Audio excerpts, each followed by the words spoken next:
Letters में हम आगे की बात करते हैं। अल्फाबेट आज हमारा टारगेट रहेगा बी। बी में आपको रेडी करना है in black and white.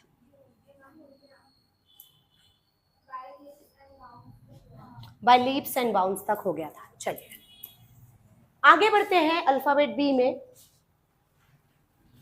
Bye all means या फिर बाय एनी मीन्स, समझिएगा ध्यान से। बाय ऑल मीन्स होता है हर प्रकार से, बोलते हैं ना हर प्रकार से, मैं उसको समझाकर देख लिया हूं, तो बाय ऑल मीन्स। और बाय एनी मीन्स यानी किसी भी प्रकार से।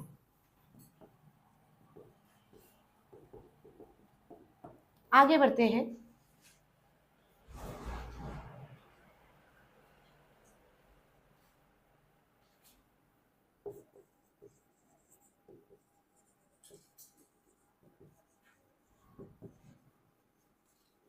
ध्यान से पढ़ो।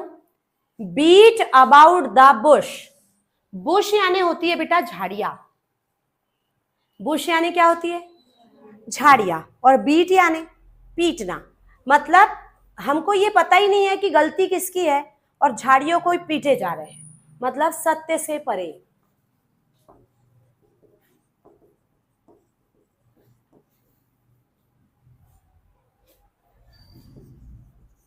बाय हुक और by crook.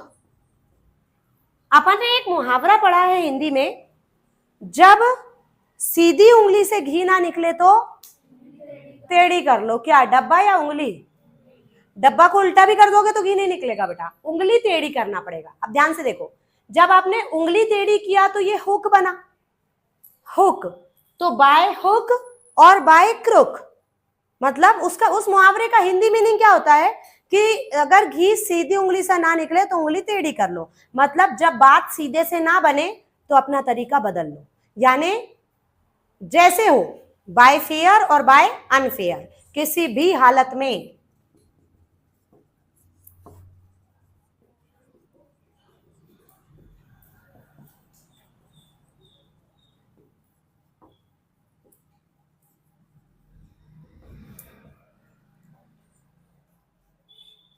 Next, a bull in a China shop. China की शॉप में एक बुल को पहुंचाइए। क्या करेगा? शॉपिंग करके लाएगा बेटा? हाँ, चाइना की शॉप में एक बैल को पहुंचाओ। जैसे वो कांच के मिरर में देखेगा अपना इमेज रिफ्लेक्शन, तो देखेगा एक और बुल सामने खड़ा है, फिर उसको क्या करेगा? वो टक्कर मारने की कोशिश करेगा, है ना। और उसमें वहां पर जो रखी वस्तुएं हैं वो सब डैमेज हो जाएगी, टूट जाएगी। तो ये जो वस्तु है ना, ये क्षति पहुंचाने वाली है, नुकसान पहुंचाने वाली। तो आपको कहना है क्षति पहुंचाने वाली वस्तु।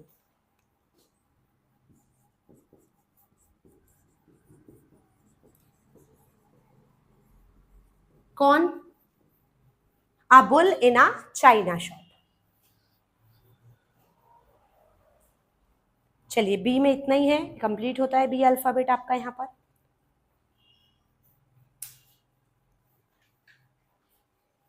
नेक्स्ट वीक में सी को बढ़ाएंगे आगे, अभी बी में ही रखो इतना। पर इनको रेडी करना, कौन कौन से देखो, specially beat about the bush, hook and crook, और आपका ये। और ये दो तो आपको चलते चलते कहीं भी मिल जाएंगे बेटा, मतलब आज के ये पांचों बहुत स्पेशल है, ये आपको एग्जाम में देखने को मिलेंगे। तो इसमें अगर हम बात करते हैं, अगला वर्ड हम लेंगे बैंकरप्ट। सुना होगा आपने ये शब्द बैंकरप्ट, या फिर कहते हैं इंसॉल्वेंट। या तो आप बैंकरप्ट कह सकते हैं बेटा, और या तो कह सकते हैं इंसॉल्वेंट। इसका मीनिंग होता है दिवालिया। दिवालिया हम किसे बोलते हैं? जो दिवाली मनाता है उसे? नहीं ना। हाँ, दिवालिया हम उसे कहते हैं जिसने लोन तो लेके रखा है, कर्ज लेके रखा है, पर उसको पे करने के लिए उसके पास कुछ भी नहीं है, वो होता है बैंकरप्ट। हाँ, वन कैन नॉट पे ऑफ one's debts। डेब्ट्स यानी होता है कर्ज। आगे बढ़ते हैं, आपको पता होना चाहिए बिब्लोफाइल। जिस भी शब्द के बीच में फाइल मिल जाए, फाइल, फिले, तो ये फाइल बताता है बेटा लवर, प्रेमी। और अगर मिल जाए माइजो, माइजे, तो ये होता है हेटर, नफरत करने वाला। तो बिब्लो का मीनिंग्स होता है बुक्स, और फाइल लवर, बुक्स लवर, है ना, किताबों से प्रेम करने वाला, पुस्तक प्रेमी। डेब्ट्स, बी साइलेंट है, डेब्ट्स, इसका मीनिंग होता है कर्ज।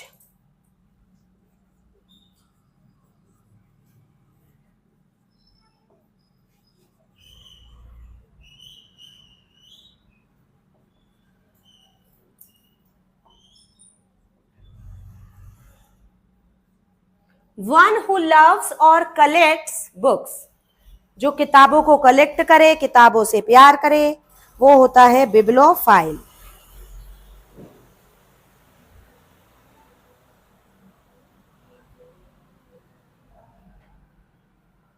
चलिए इतना ही रखेंगे, बी अल्फाबेट में यहां पर बात अपनी कंप्लीट करते हैं। नेक्स्ट फिर मिलेंगे हम अल्फाबेट सी के साथ।